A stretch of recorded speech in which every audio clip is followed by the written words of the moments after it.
नमस्कार दोस्तों, आप सभी लोगों का स्वागत है आपके अपने YouTube channel legal adviser AM में, जहां हम सभी लोग रिसेंट लीगल अपडेट्स के साथ साथ करंट अफेयर्स की जो नॉलेज होती है उस पर चर्चा करते हैं। उसी क्रम में एक करंट वर्तमान का जो घटनाक्रम है उस पर हम लोग चर्चा करेंगे। दो घटनाएं हैं, दोनों एक दूसरे से मिलती जुलती हैं, तो दोनों को एक साथ मिलाकर हम लोग उस पर चर्चा करेंगे।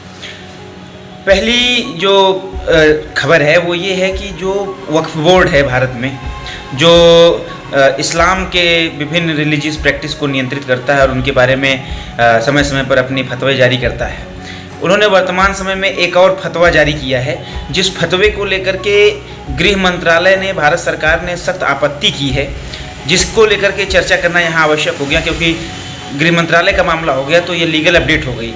इसलिए इस लीगल अपडेट पर चर्चा करना अब हम लोगों का काम है, तो इसलिए हम देखेंगे कि क्या विषय है। असल में जो अहमदिया मुस्लिम है वो काफ़ी हद तक जो है वो इस्लामिक कट्टरता को स्वीकार नहीं करता है, वो सर्वधर्म समभाव को ज़्यादा स्वीकार करते हैं। वो सबके साथ रह करके सबके विकास की बात करते हैं, सर्व सद्भाव की बात करते हैं, वसुधैव कुटुंबकम की बात करते हैं। और यही बात शायद वक्फ बोर्ड और वक्फ बोर्ड को चलाने वाले जो भी प्रमुख लोग हैं उनको नागवार गुजरी, तो उन्होंने एक फतवा जारी किया और फतवे में लिखा कि अहमदिया मुसलमान अब से मुसलमान नहीं होंगे, नहीं माने जाएंगे, और अब वो काफिर की श्रेणी में आएंगे। काफिर माने हिंदू, अब वो काफिर की श्रेणी में आएंगे, ऐसा फतवा जारी किया, जिसको लेकर के अहमदिया समुदाय जो है वो गृह मंत्रालय पहुंचा, अपना एप्लीकेशन दिया। तो गृह मंत्रालय ने वक्फ बोर्ड से पूछा है कि आपने किस अधिकार से ये फतवा जारी किया है, आपको किसने ये राइट दिया कि आप ये तय करेंगे कि कौन मुसलमान है और कौन मुसलमान नहीं है।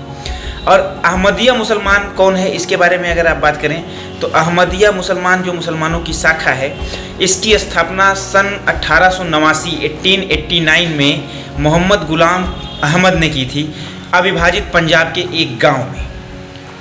और वहाँ से ये शाखा धीरे धीरे पलती पुलती पनपती चली आई है।